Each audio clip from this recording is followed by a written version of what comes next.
Huh. Dan Aykroyd in blackface. Didn't see that coming.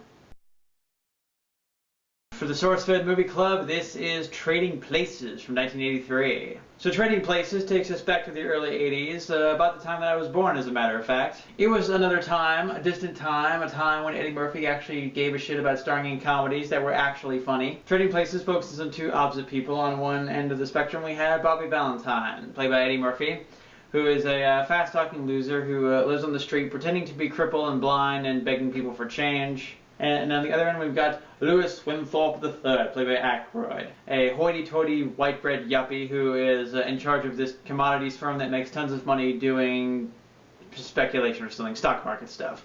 Oh, and Marcus Bertie is his butler. Hey. So what sets off the plot is a mishap occurs in which Murphy bumps into Aykroyd, and Aykroyd gets spooked and thinks that Murphy's trying to rob him, which is so fucking typical, and a chase ensues and Murphy gets arrested.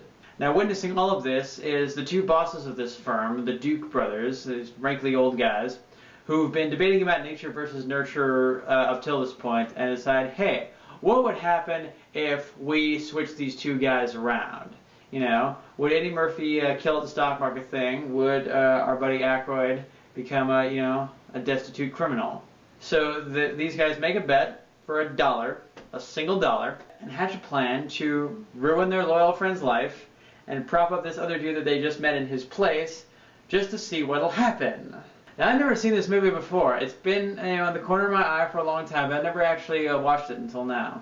Now, I was actually very surprised at how ballsy this movie is with the, telling jokes about blatant modern racism.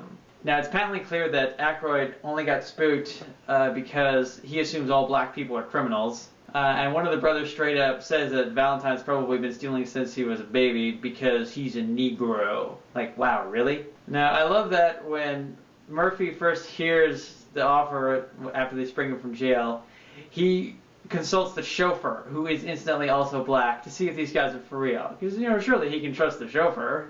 Now, the brothers who orchestrate the whole thing are clearly evil. If they wanted to ruin someone's life for fun, they could have found some deserving underling who already hates them, not one of their supposed loyal friends. Not to mention the other flaw in their plan where they really seem to believe that Eddie Murphy is a criminal and not just, a guy who was in the wrong place at the wrong time. Now, at the same time, though, Aykroyd is such a douche nozzle that you kind of want to see him brought down a peg just to teach the guy a lesson. And, once you learn the lesson, then he can get back up and take revenge on the real villains. So, things play out as you expect. Murphy is a natural of the stocks game, and Aykroyd just can't handle being poor and goes kind of crazy. Who'd have thunk? So naturally, once the two of them meet up again and figure out what actually happened and who was behind it all, they hatch a plan to get revenge, and this somehow involves them and their cohorts dressing up as a bunch of ethnic stereotypes and harassing the dean from the Breakfast Club. One thing I definitely gotta call bullshit on in this movie is the drugs. Now, in the world of this movie, as far as the Dukes and the rest of these yuppies are concerned, only criminals and lowlifes like Murphy do drugs. They plant some PCP on Aykroyd to get him arrested, and his wife and all his tennis club buddies think that he's a drug dealer. Okay, but come on, we've all seen Wolf of Wall Street. Not only do rich people do drugs, also, they do the really good drugs, like all the time. I wish the movie had been more about that, about how these Wall Street types look down on all these, low-life criminals, while they're off being even bigger criminals. I also thought it was a little weird how they show Murphy's behavior changing once they, give him the house and the money and all that stuff. I know it's the point of the movie, but like at the party, he's getting all persnickety, and I didn't buy that. It seemed like, given the kind of guy he was at the beginning, if you hand him a huge house that he can do with as he pleases, he's not going to stress about coasters or cigar ash on his rug. Him and his friends are going to tear the place up. I actually thought that those two, thugs that he met while he was in jail, he was going to hire those guys as bodyguards. That would have been fun. Speaking of which, the movie actually has a lot in common with Brewster's Millions, which came out around the same time, now that I think about it, because they both are about the divide between the rich and poor and how race plays into that. Specifically about, a black guy who's down on his luck suddenly becoming filthy rich and, what that does to him.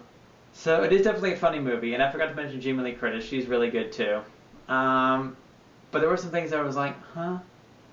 But yeah, so it's good. So that's it for SourceFed Movie Club this week. You can click here to go to the channel where all the other reviews are at, and we'll see you guys next week. See ya.